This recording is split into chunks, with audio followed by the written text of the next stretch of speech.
Welcome, friends. This is Harshad Parekh inviting you to listen to some of my short writings on philosophy, religion, psychology, spirituality, education, Krishnamurti, and nature.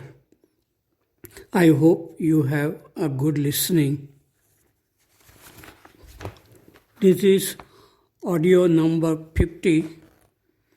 Article number 299. It is about insect life in Rishi Valley. Rishi Valley is a heaven for insects. Ants, bees, mosquitoes, bugs, beetles, spiders, butterflies, and moths of different varieties, shapes, size, and colors are in this valley. Some insects are invisible to our eyes, but they can bite and make our skin itch and swell. They are everywhere on the ground and in the air. They come in our rooms too, through cracks in doors and windows. They do not cause any excitement in us. But if a little ant were found on Moon or Mars, the whole world would be excited. Two teachers of Rishi Valley School, Mrs. Thomas and Geeta Iyer, were excited about these insects, and they also wrote a book about these insects.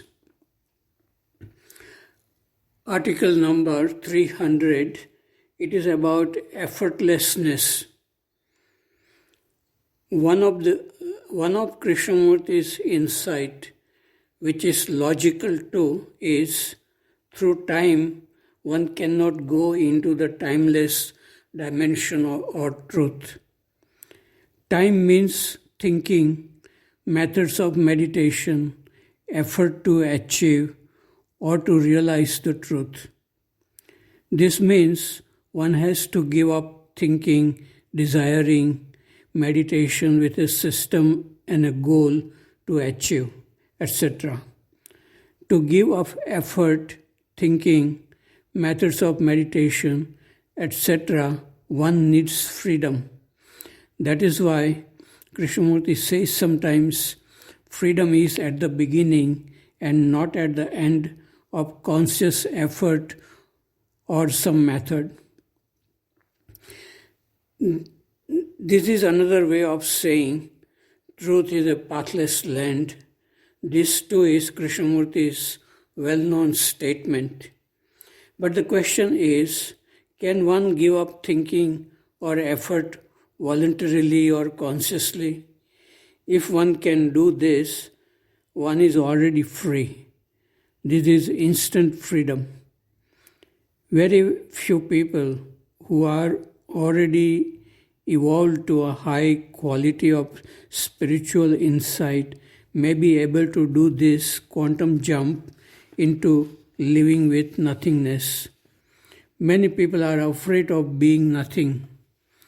People who follow the traditional way of meditation may get into this state of nothingness if they are qualified for such a state.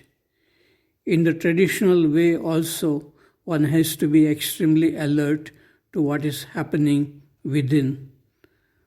One does not become the master of music by doing nothing. After years of studying and experimenting, one may begin to sing or compose music effortlessly and unconsciously with high creativity. Article number 301, it's about life in Rishi Valley. Yesterday morning, when I was communicating with trees near the Lost Lake, a rabbit passed by running and jumping. It was a great pleasure to see it. And just now, a mongoose passed by my cottage running and jumping. We have snakes, scorpions, lizards, frogs, millipedes, birds, and butterflies in this valley to enrich our life. Fully grown millipedes are seen everywhere in Rishi Valley due to recent rain. These millipedes, about 12 centimeter long and 1 centimeter in diameter, are moving alone in some direction. If you touch them gently, they begin to move in some other direction. It seems as if they do not know where they are going. Probably this is true for most human beings too. They do not know where they are going. An engineer, after working in industry for 20 years, has given up his job and he is trying to find out what he loves to do. This reminds me of that emotional song by Mohammed Rafi from film Seema, "Kahan ja raha hai tu ऐ जाने वाले, अंधेरा है मन का, दिया तो जला ले." Article number 303. It is about beauty. In my culture class with 9th standard this morning, a boy asked, "Sir, what is beauty?" He asked this question because I had talked about the beauty of nature around us in Rishi Valley. Generally, people are very much occupied with too much thinking, habitual, mechanical, unobserved chattering of the mind. So it is difficult for them to feel the beauty of trees, hills, birds, colors in the sky, moon, and stars, and changing expressions on the faces of people. To feel beauty, the essence of things, one needs silent observation with clarity, freedom, and curiosity, which young children may have. They are fascinated when they see butterflies, feathers of peacocks, and even smooth pebbles on a beach. We lose this sense of beauty as we grow older with too much knowledge and articulation with words. We become more interested in analyzing things than pure observation without words and images. That is why Krishnamurti asks questions like, how do you look at trees, your friends? How do you listen to sounds of birds? But most people were unable to understand why he asked such questions. One can have knowledge and ability to analyze when it is necessary and yet can see things clearly, silently, without images. Such people can feel the essence of things and what is called beauty. The world looked beautiful when I was a child. The rose flower in our garden, a dewdrop on the flower, the sunlight falling on the dewdrop, and it sparkling like a diamond of rainbow colors. Then I studied in an engineering college, went to America for higher studies, and the mind was filled with knowledge and deeper problems like fear, anxiety, loneliness, etc. The world appeared dull. The beauty was lost in the daily life of activities and chattering of the mind. Then I came across a book of Krishnamurti in which he asked challenging questions. I gave full attention to those questions. There were changes occurring in my body and the brain. The world again appeared beautiful, and it has been like that for the last 40 years. The world appears beautiful, fresh, new when one feels awareness, which is not habitual, mechanical thinking. Article number 304, it is about World War. The teacher who teaches history at Rishi Valley School gave a very good assembly about the First and Second World Wars.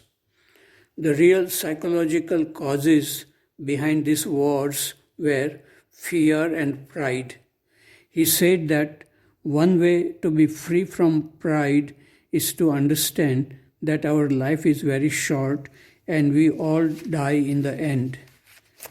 But human beings do not learn from past experiences. Nations of the world continue to be afraid, and wars are going on in different parts of the world. Could it be that human beings really enjoy killing each other in the name of national and religious conditioning? Why is it that people love to watch films full of violence and horror? Why newspapers and television are full of stories about violence and crime? It seems to me that there is really no end to human suffering as long as there is ignorance about the causes which lead to unhappiness. Some few people, if they have deep understanding of the mind, if they give full attention to their thinking process, they may come upon the source of happiness within them. Article number 305. Jaideep, who lives near the Valley School, has 9 dogs. He brings them every morning to the Valley School for walk. 4 stray dogs who live on campus start barking when they see Jaideep's dogs. This is their daily ritual. Jaideep's dogs remain calm and unaffected. I wonder why these stray dogs bark unnecessarily. Jaideep's dogs are not going to drive them away from campus. These stray dogs have got into a habit they cannot break. They are helpless victims of their own ignorance. But human beings have the capacity to reflect and change their harming habits if they really care to be free. It requires intelligence, not intellect, to be free and live happy, healthy, creative life every day.